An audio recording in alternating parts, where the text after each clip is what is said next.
नमस्कार students, so welcome back to our channel MR. So आज हम करने वाले हैं न्यू चैप्टर और उसके पीवाईक्यूज। इससे पहले हमने केमिकल रिएक्शन और इक्वेशन के सारे पीवाईक्यूज कर लिए थे।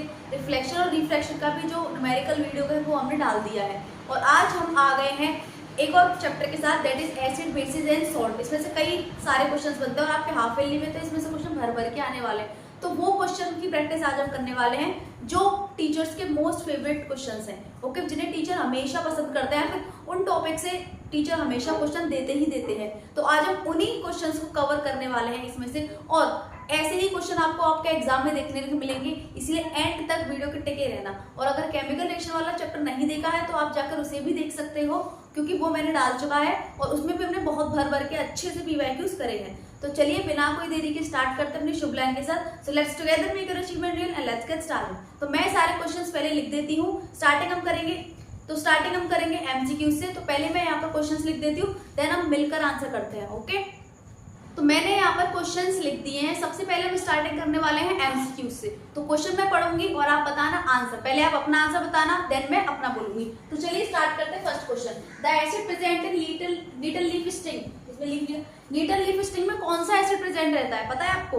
इसमें कौन से हैं? एसिटिक एसिड नहीं, और मेथोनिक एसिड, टार्टरिक एसिड और सिट्रिक एसिड। जब आपको आंसर नहीं आया करे तो आप क्या करोगे? एलिमिनेशन मेथड लगाओगे। मतलब आप एमसीक्यूज को जो ऑप्शंस आपको दे रखे हैं उन्हें एलिमिनेट करोगे कि कैसे कैसे कौन से ऑप्शन हो ही नहीं सकते, ठीक है। जैसे फर्स्ट एसिटिक एसिड आपको बताना है, तो एसिटिक एसिड किसमें होता है? वो तो विनेगर में होता है, तो वो इसमें नहीं हो सकता। मिथेनॉइक एसिड अभी से छोड़ो।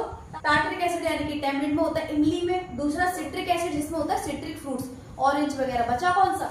मिथेनॉइक ही वो एसिड है जो कि नीडल लीफ स्टिंग में मिलता है। और आप मुझे कमेंट सेक्शन में बताओगे कि मिथेनॉइक एसिड और कहाँ मिलता है। जल्दी से फटाफट आंसर दो, और किस किस में प्रेजेंट रहता है। तो इसका आंसर हो जाएगा मिथेनॉइक एसिड। समझ में आया? और अगर आपको एसिड से याद करने में बहुत ज्यादा दिक्कत हो रही है तो मैंने इस पे एक ट्रिक बनाई है जिसमें मैंने सारे एसिड्स को आपको याद करा दिया, सिर्फ नॉर्मल एक ट्रिक से। तो जाकर आप उस वीडियो को देख लो। अगर आपको एसिड्स याद करने में डिफिकल्टी होती है कि किस प्रोडक्ट्स में वो प्रेजेंट रहते हैं, फिर उस ट्रिक को याद कर लो, फिर देन आप सब कुछ, बस फिर तो आप काम खेल खत्म कर दोगे 2 मिनट में। चलो नेक्स्ट पे चलते हैं। A few drop of turmeric solution. Turmeric solution yellow colour का होता है और ये एक नेचुरल इंडिकेटर होता है। Are added to colourless liquid. Turmeric solution को एक कलरलेस लिक्विड में ऐड कर दिया है, ठीक है। If the liquid become red, अगर लिक्विड रेड हो गया है तो क्या होगा? सबसे पहले मुझे बताओ, टर्मरिक सॉल्यूशन रेड कलर किस में देता है? बताओ। रेडिश ब्राउन कलर को देता है बेस में।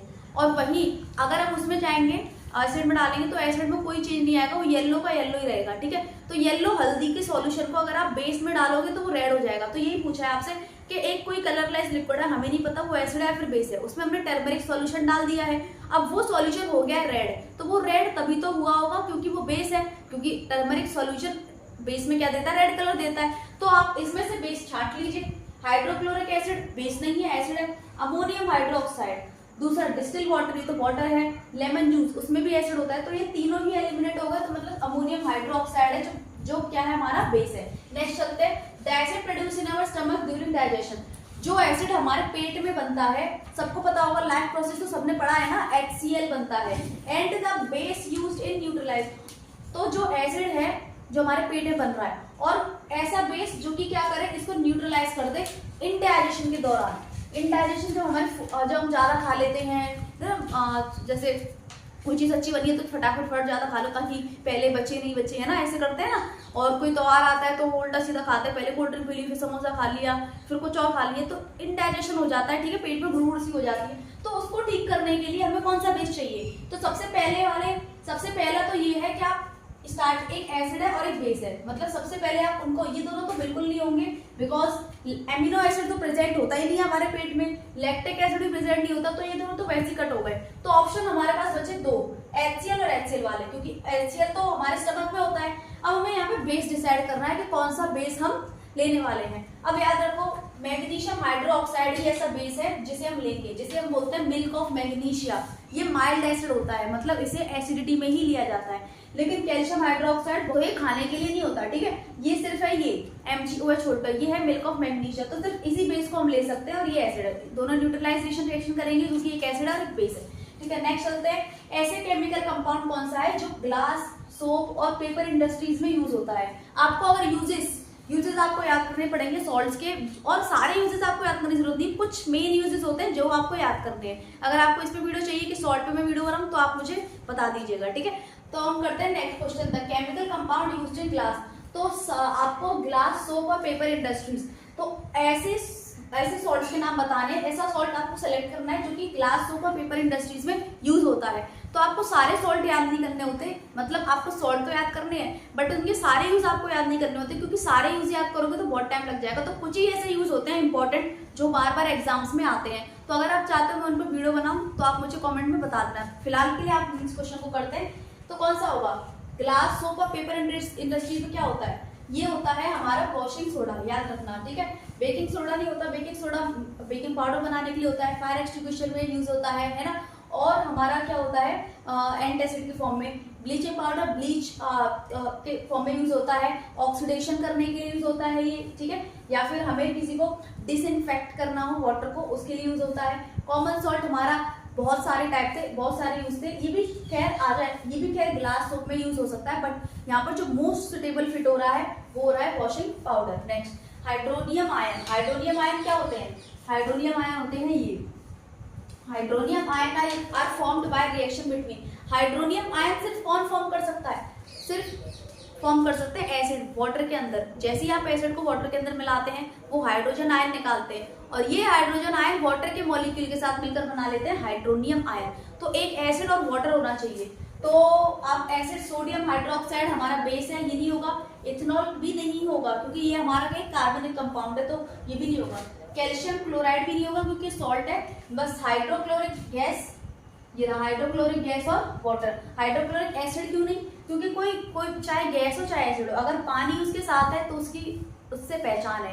वाटर हमारे लिए नहीं, एसिड और बेस के लिए भी इतना ही इंपॉर्टेंट होता है, क्योंकि भाई अगर वाटर नहीं है तो ये प्रूफ ही नहीं कर पाएंगे अपने आप को कि ये लोग एसिड हैं, क्योंकि हाइड्रोजन आयन कौन निकालेगा, इसीलिए यहाँ पर ऑप्शन हो जाएगा ये वाला। नेक्स्ट चलते हैं last, which salt do not have water of crystallisation.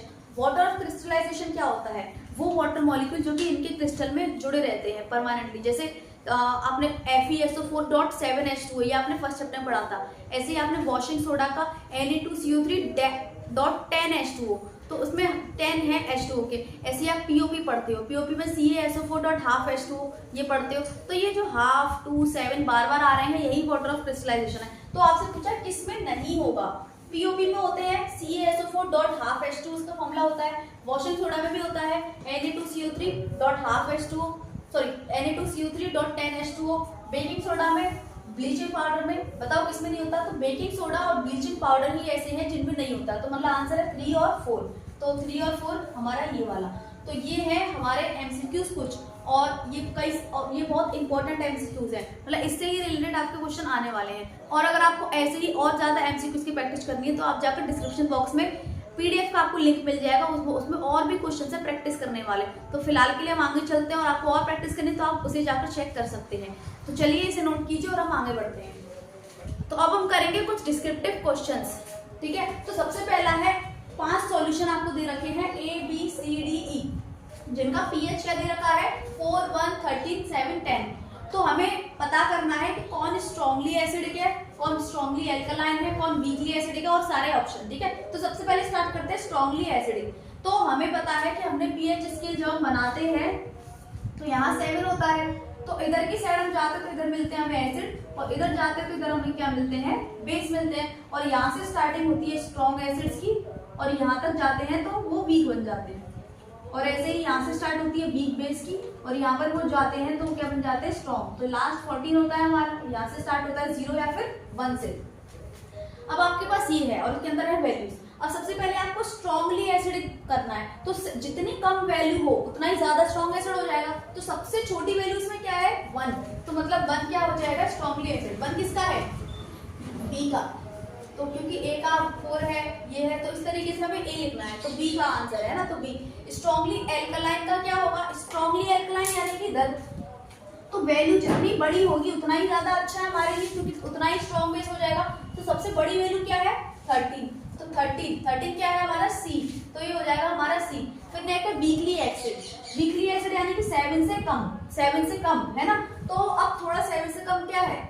7 से कम है हमारा 10 है, सॉरी 7 से कम है हमारा 4 है, तो ये हमारा हो जाएगा वीकली एसिड जिसे बोलते हैं ए। फिर देन न्यूट्रल, न्यूट्रल तो आप सबको पता है क्या होता है 7, तो 7 क्या है ABCD, डी हो जाएगा। और लास्ट बचा हमारा वीकली एल्कलाइन, और एक ही ऑप्शन बचा है दैट इज ई, तो ये हो जाएगा क्योंकि वीकली एल्कलाइन, वीकली एल्कलाइन यानी कि हमारा इधर 13 हो गया, इधर 12 हो गया, इधर 11 हो गया और इधर हो गया 10, तो वीक, तो मतलब हमारी वैल्यू 7 के करीब आती जा रही है, तो यहाँ पर वीक है और यहाँ पर क्या होंगे स्ट्रॉन्ग। तो इस तरीके से आप इजीली कर सकते हो। फिर नेक्स्ट क्वेश्चन है arrange the solution in the increasing order of H positive ion. हमें इनको ऐसे अरेंज करना है, इंक्रीजिंग ऑर्डर में अरेंज करना है हाइड्रोजन आयन के। अच्छा, सबसे ज्यादा हाइड्रोजन आयन कौन फॉर्म करेगा?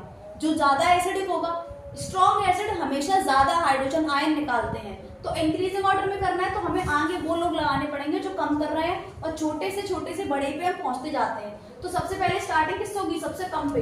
तो कौन ऐसा है जो सबसे कम हाइड्रोजन आयन निकालेगा? बताओ इनमें से कौन ऐसा सॉल्यूशन है? अब आप बोलोगे वीकली एसिड वाला देख लो दीदी, ए जो है वो सबसे कम निकालेगा, बट ऐसा नहीं है। हम बेस, हमारे साथ बेस भी तो है। अब बेस क्या करते हैं, जितने ज्यादा स्ट्रॉन्ग, एक्चुअल में हाइड्रोजन आयन तो ये भी निकालते हैं, बट इनके OH आयन का कंसेंट्रेशन ज्यादा रहता है और हाइड्रोजन आयन का कंसेंट्रेशन बहुत कम, जिसकी वजह से बेस की कैटेगरी में आते हैं। बट ऐसे ही सेम हमारा एसिड में होता है, ये भी हाइड्रोजन आयन ये भी हाइड्रोक्साइड आयन निकालते हैं, बट इनमें हाइड्रोजन आयन का कंसेंट्रेशन ज्यादा हो जाता है और इसका कम, तो इस वजह से ये एसिडिक कहलाते हैं। तो इसीलिए सबसे कम हाइड्रोजन आयन कौन निकालेगा? जो सबसे स्ट्रॉन्ग बेस होगा। सबसे स्ट्रॉन्ग बेस क्या है? यहाँ पर हमारा सबसे स्ट्रॉन्ग बेस है 13, तो इसका मतलब ये है सी सबसे कम निकालेगा हाइड्रोजन। फिर उसके बाद फिर एक और बेस आएगा, एक और बेस कौन सा था? 10, तो हम ई लिख सकते हैं, ठीक है। फिर जैसे जैसे हम इधर आएंगे, अब वीक एसिड की बारी है, क्योंकि वो वीक एसिड कौन से थे? 7, पहले 7 लिख दो, 7 क्या था हमारा?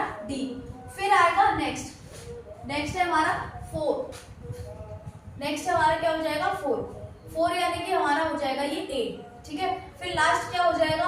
सबसे ज्यादा एसिडिक कौन है? 1, तो सबसे ज्यादा यानी कि बी, सबसे ज्यादा जो वो निकालेगा हाइड्रोजन आयन दैट इज ये होगा, यानी कि बी होगा। तो ये हमारा क्वेश्चन सिंपल था। पीएच वाले टॉपिक से हमेशा कई सारे क्वेश्चंस बनते हैं और आपको बहुत सारे क्वेश्चन देखने मिलेंगे, इसलिए पीएच के टॉपिक को स्किप ना करो, ठीक है। उसे अच्छे से पढ़ो और उसे देखो। अगर आपको कोई भी डाउट होता है तो आप मुझे बताओ, मैं आपको उस पर स्पेशल वीडियो बनाऊंगी जिससे आपको बहुत ईजी तरीके से समझाया जा सके, ठीक है। नेक्स्ट पे चलते हैं, ये identify the acid and base from the salt solution.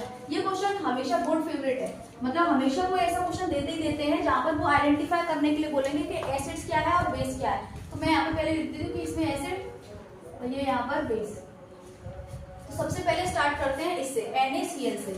अब आप याद रखना, पीछे वाला हिस्सा हमेशा, आगे वाला हिस्सा हमेशा बेस से आता है हर सॉल्ट का, और पीछे वाला हमेशा आता है एसिड से। ये चीज आप याद रखना। अब निकालेंगे कैसे? अच्छा, आपको क्या करना है, सिंपल है, इसकी ट्रिक है। एसिड वाले पार्ट में आप हाइड्रोजन ऐड कर दिया करो, तो क्या बन गया? एसिड वाले पार्ट में HCl बन गया, आगे HCl बन गया, क्या बन गया? HCl। और बेस वाले पार्ट में आपको OH ऐड करना है, बेस वाले पार्ट में क्या ऐड करना है? OH। तो मैं लिख देती हूँ यहाँ पर, एसिड वाले पार्ट में आपको हाइड्रोजन ऐड कर देना है और बेस वाले पार्ट में आपको OH ऐड कर देना है। अब करना कैसे है? यहाँ पर तो HCl बन गया डायरेक्टली, ठीक है। अब यहाँ पर NaOH है, तो Na और OH, अब इनको ऐसे नहीं करते, इनको वैलेंसी के साथ करते हैं, इसीलिए वैलेंसी यहाँ पर भी बहुत इंपॉर्टेंट है। NaOH, तो यहाँ पर जो बेस बना NaOH बना, नाम क्या हो जाएगा? हाइड्रोक्लोरिक एसिड और सोडियम हाइड्रोक्साइड, नाम आप खुद लिखना, ठीक है।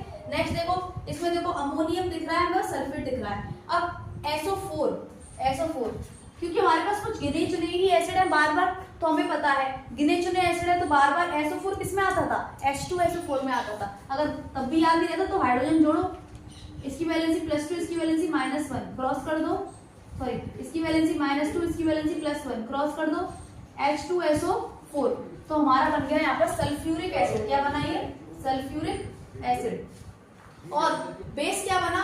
बेस है हमारा ये, तो इसमें OH ऐड कर दो, इसकी वैलेंसी +1, इसकी वैलेंसी -1, तो हमारा बन जाएगा अमोनियम हाइड्रोक्साइड। क्या बना? अमोनियम हाइड्रोक्साइड, ठीक है। ऐसे ही चलो, इसमें आगे वाला पार्ट किससे? बेस से, पीछे वाला पार्ट किससे? एसिड से, ठीक है। बेस से यानी कि के में क्या ऐड कर दो? OH, के में OH ऐड करोगे, इसकी वैलेंसी +1, इसकी -1, क्रॉस करेंगे तो KOH, तो पोटेशियम हाइड्रोक्साइड बना हमारा KOH।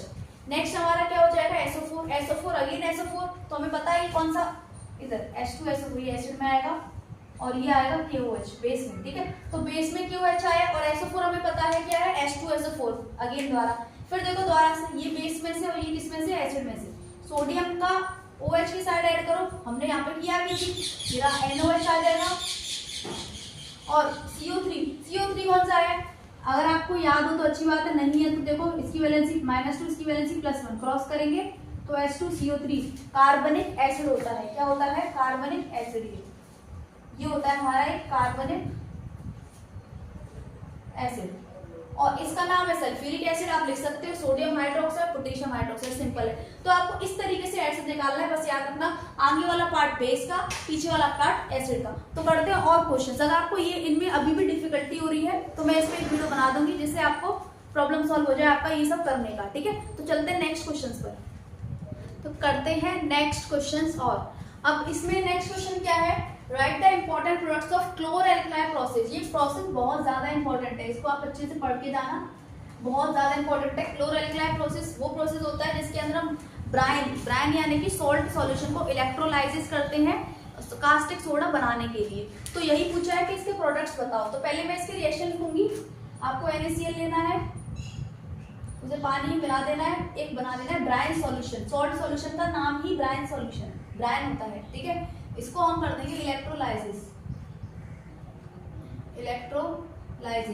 अब नेक्स्ट हम करेंगे NaOH plus H2 plus Cl2, ये प्रोडक्ट्स बने इसके, ये sodium hydroxide, hydrogen gas and chlorine. और अब आपको समझ में आ गया होगा इसे क्लोर एल्कलाइन प्रोसेस क्यों बोलते हैं। क्लोर यानी कि क्लोरीन गैस बन रही है, एल्कलाई यहाँ पे बोला जाता है इसको, क्योंकि एल्कलाई ये एल्कली है, ये मतलब ये है वो बेस होते हैं जो पानी में सॉल्युबल हो जाते हैं, तो ये इसी वजह से इसका नाम हो गया क्लोर एल्कलाइन प्रोसेस, ठीक है। तो प्रोडक्ट्स के नाम हमें लिखने थे तो हम लिख देते हैं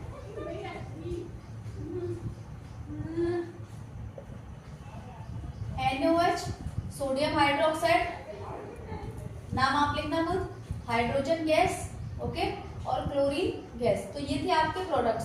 अब आपने बोला है कि एक एक सबका यूज लिख देंगे, मतलब इंपॉर्टेंट यूज लिखना है हमें, तो हम एक एक यूज और लिख देंगे इसका। तो हम तो यूज लिखते हैं, पहले हम लिखेंगे NaOH। NaOH हमारा सॉल्ट है, तो हम लिख सकते हैं कि it is used to make detergent, soaps etcetera, है ना। और फिर अब चलते हैं किस पर, हाइड्रोजन। हाइड्रोजन का यूज क्या है, हाइड्रोजन का यूज ये है कि ये कई सारी चीजों में यूज होता है, जैसे it is used as fuel, okay, और इट इज यूज्ड, आप कोई सा भी लिख सकते हो, it is used to make ammonia, बहुत सारी चीजों में। ऐसे HCl बनाने के लिए यूज होता है, आप अमोनिया को काट के क्या लिख सकते हो कि ये HCl बनाने में यूज होता है, ठीक है। नेक्स्ट क्या है, क्लोरीन। क्लोरीन का क्या हो जाएगा, क्लोरीन आपका ब्लीचिंग पाउडर, आपने रिएक्शन पढ़ी होगी ब्लीचिंग पाउडर की, तो it is used in making bleaching powder. तो आपको यूजेस भी याद करके चलने हैं अच्छे से, ठीक है। तो आप हमने यहाँ पर इजीली क्या लिख दिए, इसके प्रोडक्ट्स लिख दिए, आपको नाम लिखने हैं इसके sodium hydroxide, hydrogen gas, chlorine, और यहाँ पर एक एक सबका यूज लिख दिया, क्योंकि उन्होंने बोला था right the use of each, मतलब हर एक का यूज लिखना है, ठीक है। नेक्स्ट क्या है, how is washing soda is made. Washing soda कैसे प्रिपेयर होता है, बट किससे, सोडियम कार्बोनेट से। मतलब सोडियम कार्बोनेट का फॉर्मूला अगर आपको पता हो क्या होता है, सोडियम और कार्बोनेट, तो +1, इसकी वैलेंसी -2, क्रॉस करेंगे तो Na2CO3। मैं पहले ही कई सारी वीडियोस में आपको इंपॉर्टेंस बता चुकी हूँ वैलेंसी की, अगर नहीं याद हो रहा तो आप जाके ट्रिक वाला वीडियो देख सकते हो। तो Na2CO3 से कैसे प्रिपेयर करना है, हमें पूरी रिएक्शन नहीं लिखनी। बच्चे क्या करते हैं कि उन्होंने देखा कि how is washing soda prepared, तो वो फटाफट स्टार्टिंग से शुरू करते हैं। तो हमें शुरू स्टार्टिंग से नहीं करना, उन्होंने हमें स्पेशली बोला है कि सोडियम कार्बोनेट से कैसे बनेगा। तो सोडियम कार्बोनेट से तो बहुत ईजी है, सिर्फ आपको 10H2O जोड़ने हैं और आपका बनके तैयार है वॉशिंग सोडा। इसका नाम क्या होता है पूरा, सोडियम कार्बोनेट डेकाहाइड्रेट। क्या है, sodium carbonate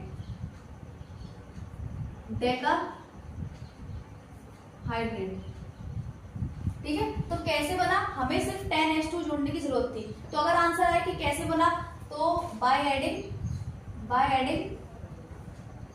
10 molecules of water, by adding 10 molecules of water, sodium carbonate can turn into washing soda। Reason हमें केमिकल रिएक्शन लिखनी थी, ये हमने लिख दी। यहाँ पर आप इसे लिख देना, ये सोडियम कार्बोनेट है, सोडियम कार्बोनेट, और ये हमने लिए थे वाटर के मॉलिक्यूल्स। नेक्स्ट में चलते हैं पीओपी। जिप्सम से कैसे फॉर्म होता है? अब जिप्सम का फॉर्मूला क्या होता है? CaSO4 डॉट 2H2O, ये है हमारा जिप्सम। अब उसको क्या करना है, आपको हीट करना है 100 डिग्री सेल्सियस तक। हम क्या कर सकते हैं इसे हीट, या फिर 370 डिग्री केल्विन तक। ठीक है, इसको हमें क्या करना है, हीट करना है। तो हमारा क्या हो जाएगा, ये टूटकर बन जाएगा हमारा पीओपी।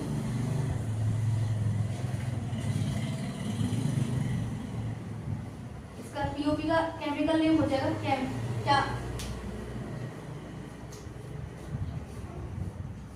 पीओपी का केमिकल नेम हो जाएगा कैल्शियम सल्फेट हेमीहाइड्रेट, क्योंकि इसमें आधा हाइड्रोजन आधा वाटर का मॉलिक्यूल है। और यही है हमारा प्लास्टर ऑफ पेरिस यानी कि पीओपी। यही हमारा क्या है, पीओपी, और ये हमारा वाटर। अब आपको दो यूजेस लिखने हैं पीओपी के। ठीक है, तो मैं यूजेस लिख देती हूँ यहाँ पर। दो यूजेस क्या क्या हो जाएंगे? सबसे पहले हमारी फ्रैक्चर्स बोन्स को जोड़ने के लिए, ठीक है, हमें ये यूज कर सकते हैं हमसे एज अ प्लास्टर की फॉर्म में। It is used in plaster to join for fracture bones.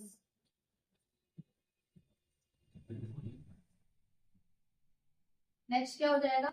It is used in making toys, toys को बनाने के लिए, टॉयज एंड स्टैचूज। बस अगर आपको इजीली, अगर आपको चैप्टर पता है आपको कौन सी चीज कहाँ लिखनी है, तो आप इजीली कोई सा भी क्वेश्चन हो आप कर सकते हो। तो बहुत से, क्योंकि सारे क्वेश्चन इजी लगने लग जाते हैं जब आपको सब कुछ आता है। तो आप रिएक्शंस को याद करने की कोशिश करो और क्वेश्चंस को सॉल्व करने की कोशिश करो बार बार, अगेन एंड अगेन, तभी आपको प्रैक्टिस हो पाएगी। तो नेक्स्ट क्वेश्चन पे चलते हैं, इसे नोट करो जल्दी से। तो करते हैं हम नेक्स्ट क्वेश्चन। सबसे पहले आएगा a gas is liberated immediately. एक गैस है जो कि निकली है, ब्रिस्क एफर्मेंस मतलब झाग झाग या फिर उसके साथ निकली है इस तरीके से। When you add acidic acid, जब आप इसमें जब आपने क्या किया, एसिडिक एसिड को सोडियम हाइड्रोजन कार्बोनेट में मिलाया। एसिडिक एसिड का फॉर्मूला होता है CH3COOH, और जब आपने इसे सोडियम हाइड्रोजन कार्बोनेट के साथ मिलाया, जिसका फॉर्मूला ये होता है, जैसे मैं आपको फॉर्मूला बनाना बहुत बार सिखा चुकी हूँ, एक बार और बता देती हूँ। +1 और इसकी -1 क्रॉस करेंगे तो NaCO3। फॉर्मूला मेकिंग का भी वीडियो बनाया है, उसे भी आप देख लेना। तो सोडियम कार्बोनेट एसिडिक एसिड, तो आप नीचे भी लिख सकते हो एसिडिक एसिड, क्योंकि हमें स्पेस कम है इसीलिए मैं प्रेफर करती हूँ कि आप लोग इसमें से देख के आप आराम से क्या कर सकते हो, नाम वगैरह तो लिख ही सकते हो, है ना। तो आप लोग इसका नाम लिख लेना, जगह कम है, स्पेस थोड़ा कम है।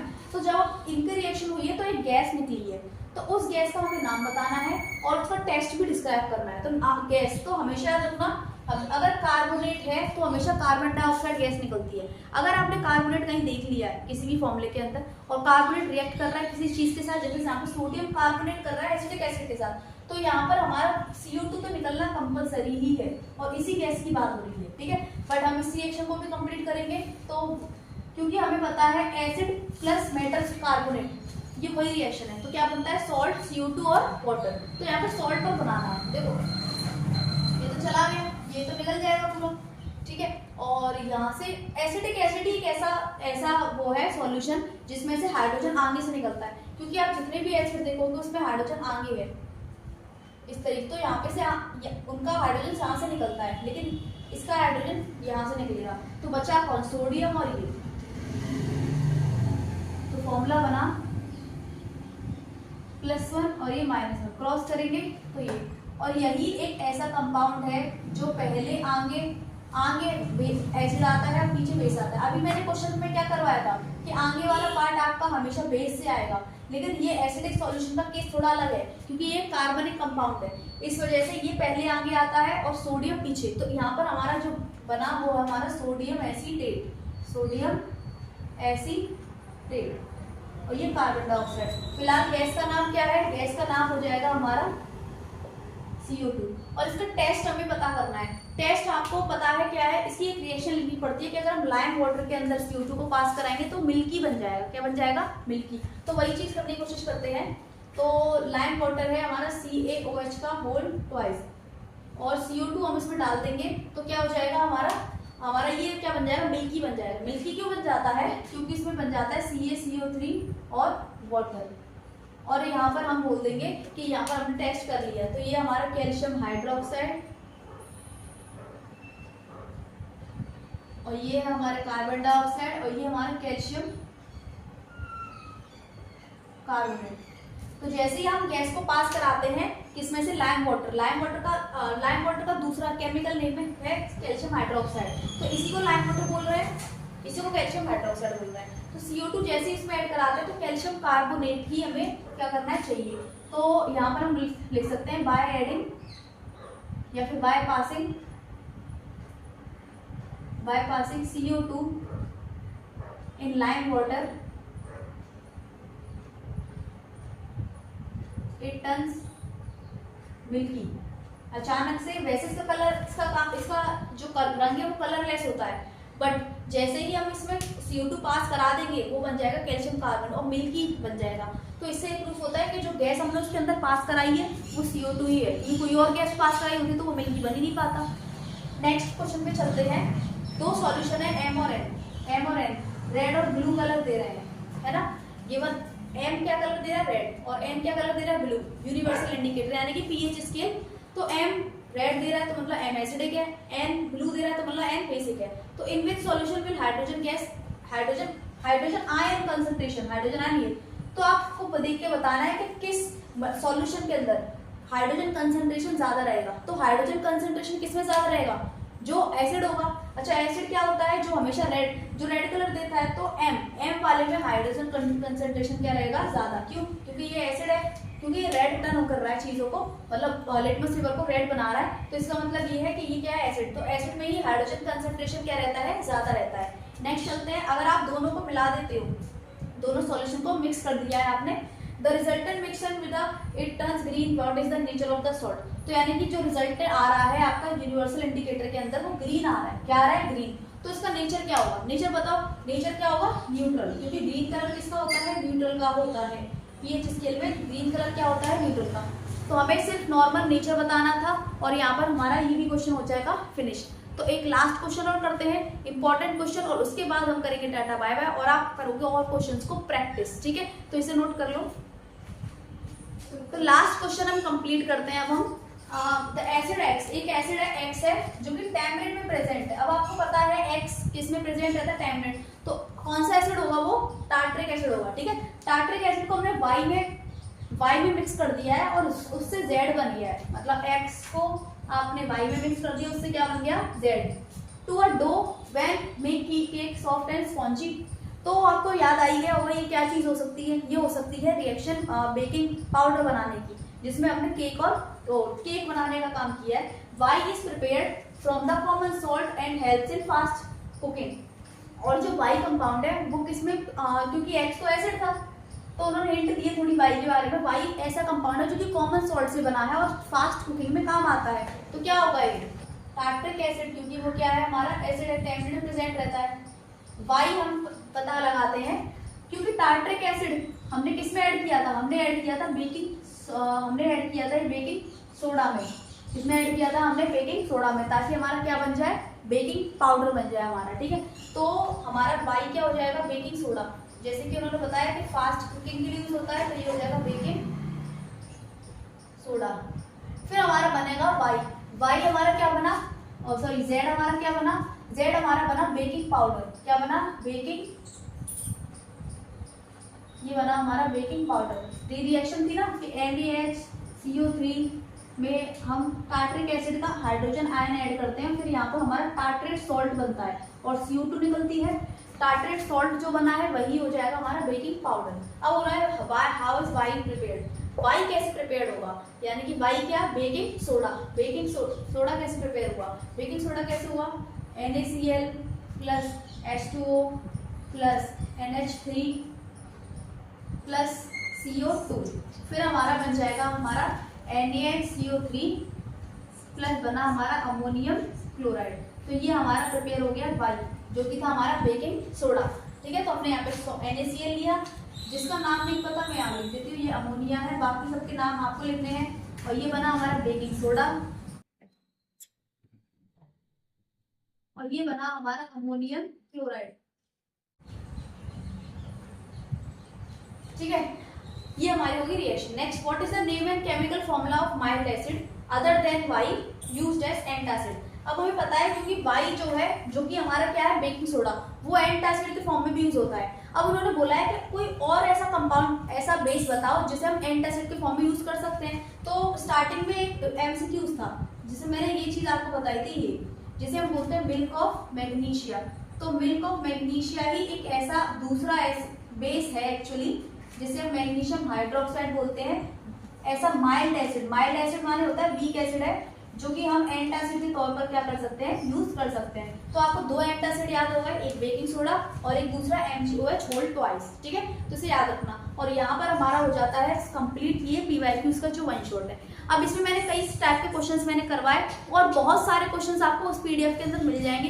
ये वाले क्वेश्चंस तो मिलेंगे ही, प्लस आपको और क्वेश्चंस भी मिलेंगे प्रैक्टिस करने के लिए। तो जाकर उस PDF को चेक करो, क्योंकि बहुत ज्यादा यूजफुल है। तो अगर आप उस PDF को करते हो, क्योंकि उसमें सारे PYQs है, तो आपको पता चल जाएगा कि आपकी तैयारी कितनी हुई है बोर्ड के लेवल के लिए। ठीक है, तो आप उसे कर लेना और मिलते हैं हम नेक्स्ट लेक्चर में, जिसमें हम दूसरे चैप्टर के PYQs करेंगे। और आप मुझे कमेंट में भी बता सकते हो कि हमें किस नेक्स्ट चैप्टर के PYQs अब करने चाहिए। तो जब तक के लिए पढ़ते रहिए और पढ़ते रहिए।